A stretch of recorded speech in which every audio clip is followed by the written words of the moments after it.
La migration des grues cendrées est devenue pour moi un incontournable du début octobre. Un petit séjour au lac du Derbe permet d'assister au spectacle extraordinaire du lever et du retour des grues cendrées, présentes par milliers. C'est envoûtant. Pour profiter pleinement de ces superbes instants, je me poste sur la digue avant même le lever du jour. J'assiste ainsi à l'arrivée progressive de la lumière et à l'éveil du lac. L'ambiance est apaisante et magique. La brume en mouvement offre la magie des ombres. L'aube, avec ses lumières bleues et dorées, invite les premières grues cendrées à l'envol, ombre apparaissant et disparaissant dans les volutes de la brume.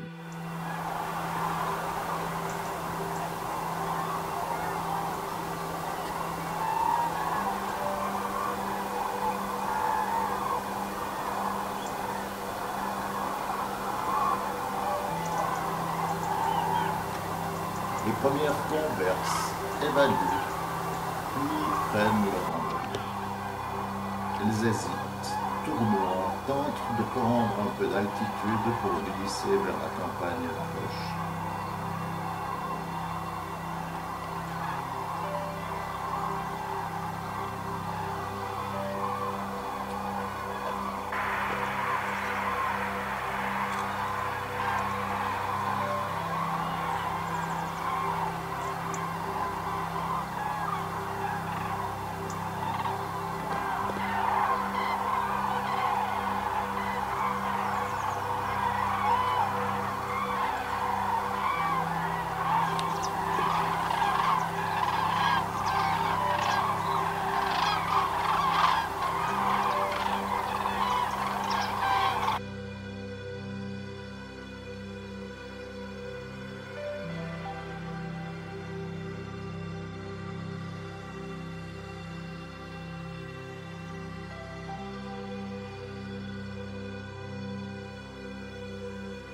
Elles y retrouvent de quoi se nourrir jusqu'au déclin du soleil.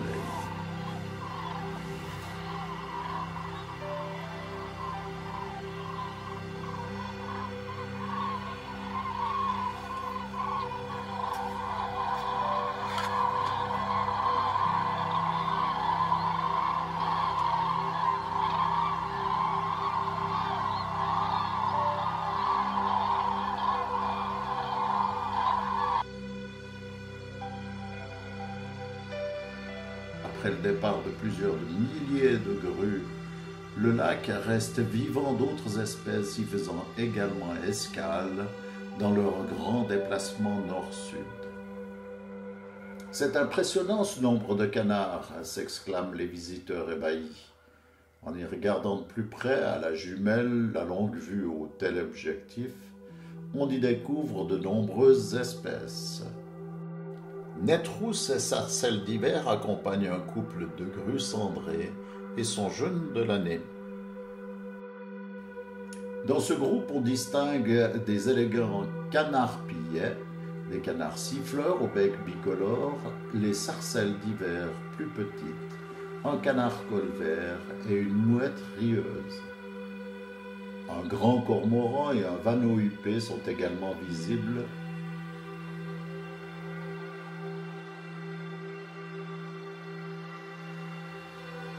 Les sarcelles d'hiver annoncent les frimas.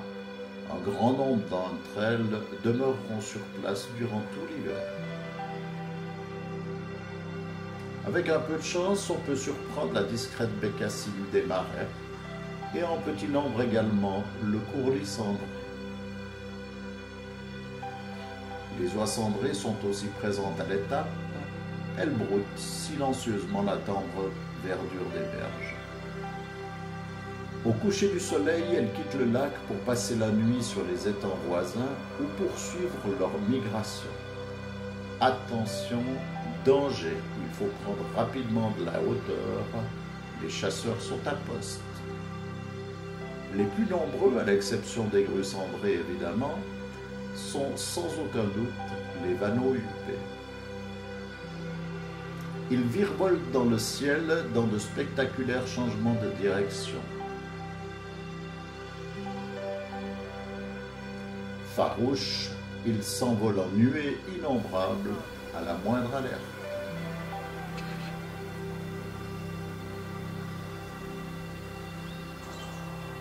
À proximité du lac, au lieu du champ de coq, 2 étangs et leurs observatoires offrent de belles surprises. Une cigogne noire surprise dans une partie de pêche.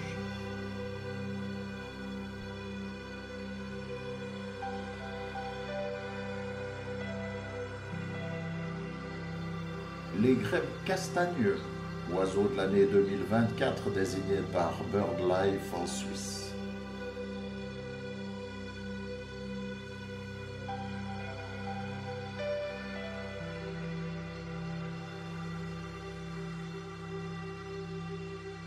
L'immaculée grande aigrette,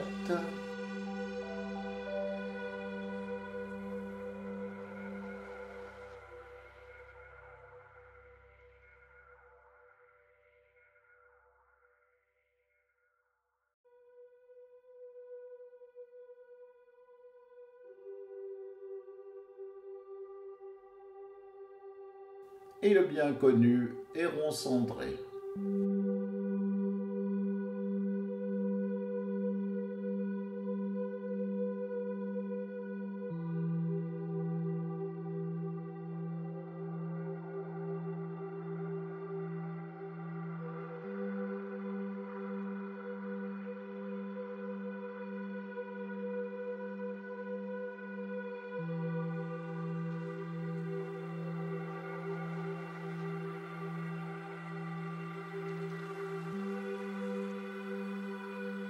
Le discret râle d'eau qui s'extirpe de la roselière pour se nourrir, mais s'y réfugie à la moindre alerte, à l'abri des regards.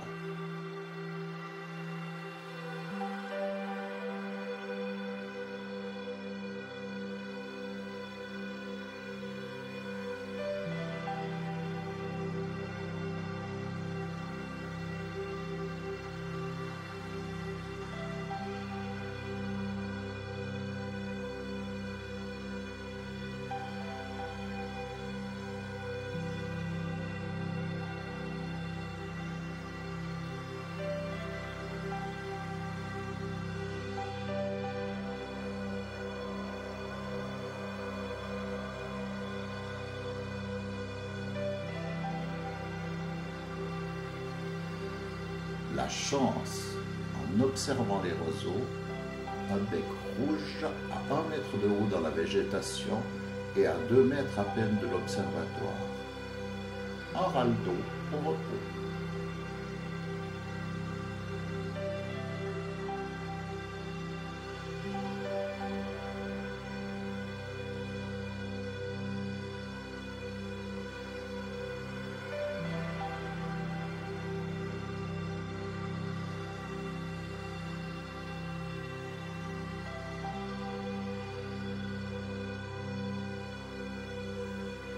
Dans la roselière, le mimétique bruant des roseaux se délecte. Son sifflement strident trahit sa présence.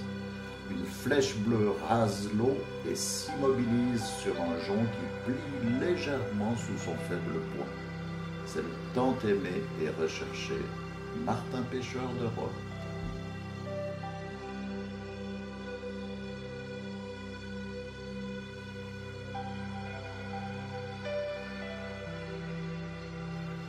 Et déjà, le soleil descend sur l'horizon et les cris des grues cendrées se font entendre. Il est temps de retourner sur la rive du lac pour admirer le retour au dortoir.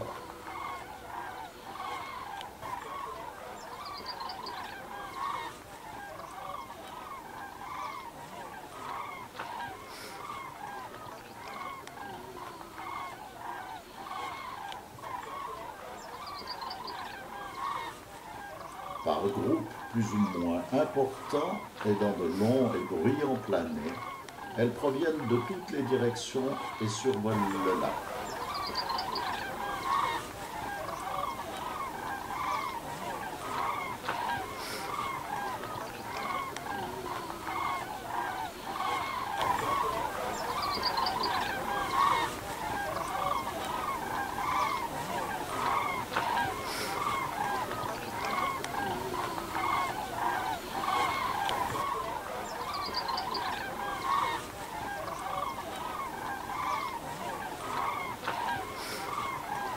et se posent sur les îlots où elles passeront la nuit à l'abri des prédateurs.